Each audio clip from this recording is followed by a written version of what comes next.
আসসালামু আলাইকুম। আশা করি সবাই ভালো আছেন।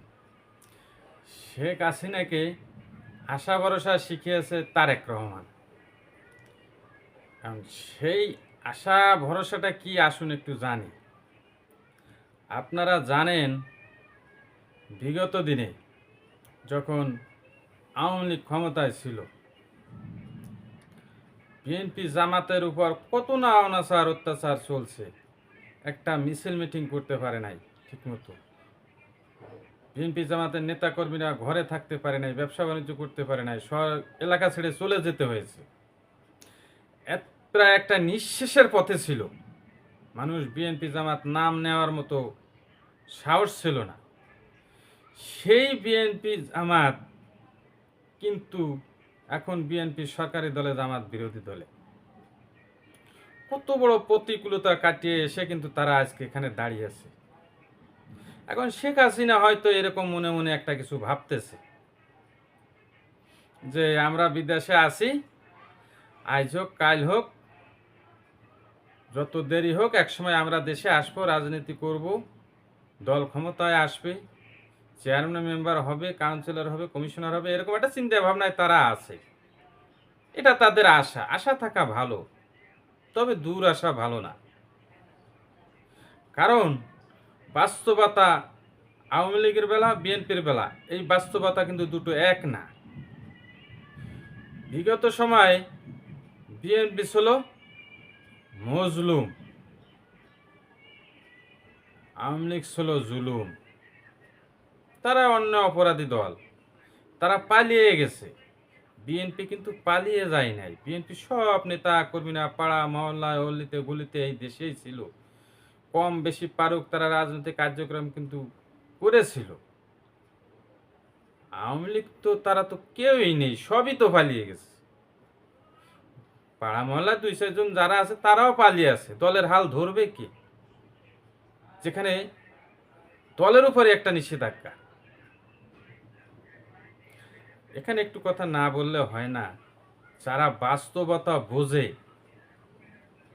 তারা কিন্তু আওয়ামী লীগের পক্ষে আর চিল্লাপাল্লা করে না। তারা বুঝতেছে যে সামনে কি হবে, ভবিষ্যতে আওয়ামী লীগকে নিয়ে কোথায় রাখবে বিএনপি জামাত, এটা তারা বুঝতেছে। বিধায় আওয়ামী লীগের পক্ষে আর কোনো কার্যক্রম তারা করে না। যারা বোঝে না তারা লাভ পায়। যে বিএনপি তো প্রায় 19 বছর পর ক্ষমতায় আসছে, আমরাও একসময় ক্ষমতায় আসবো, এটা আওয়ামী লীগের চিন্তা। কিন্তু এটা বোঝে না যে বিএনপি জামাতের বাস্তবতা আর আওয়ামী লীগের বাস্তবতা দুটো এক নয়, সম্পূর্ণ দুটো আলাদা। আওয়ামী লীগ যা 17 বছর করছে, বিএনপি কিন্তু ওটা করছিল না যখন ক্ষমতায় ছিল। যার কারণে মানুষ তাকে গ্রহণ করছে, 200-র উপরে সিট দিয়ে ক্ষমতায় বসিয়েছে। কিন্তু আওয়ামী লীগ, তাকে কে ভোট দেবে? কেউ বলতে পারবে আমি আওয়ামী লীগ করবো, আওয়ামী লীগকে ভোট দেবো? পারবে না, কারণ সবাই অপরাধী। আওয়ামী লীগের প্রত্যেকটা কর্মী অপরাধী। পাড়া মহল্লায় মানুষের উপর অনাচার অত্যাচার করছে। তাহলে এখানে কিভাবে তারা আওয়ামী লীগ ভরসা করে, শেখ হাসিনা ভরসা করে যে এতদিন পরে আমরা একদিন আসবো? সম্পূর্ণ বোকামি। এখানে বোকামি ছাড়া আওয়ামী লীগের আর কিছু না, সম্ভব না। কারণ আমরা সবাই জানি বিএনপি জামাত ধ্বংসের কোনো চেষ্টা বাকি রাখে নাই আওয়ামী লীগ।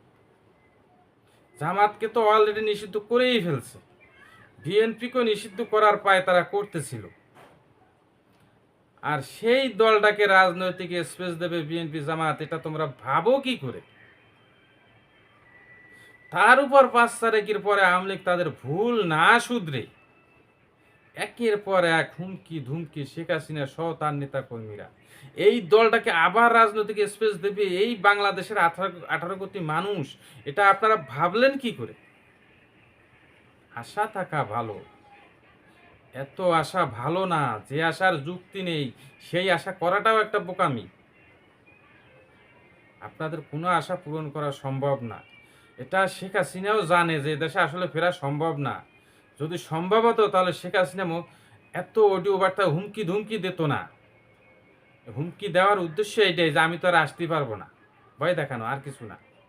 আর পাতি নেতাকে একটু মনে শান্তি না দেওয়া, আর কিছু না।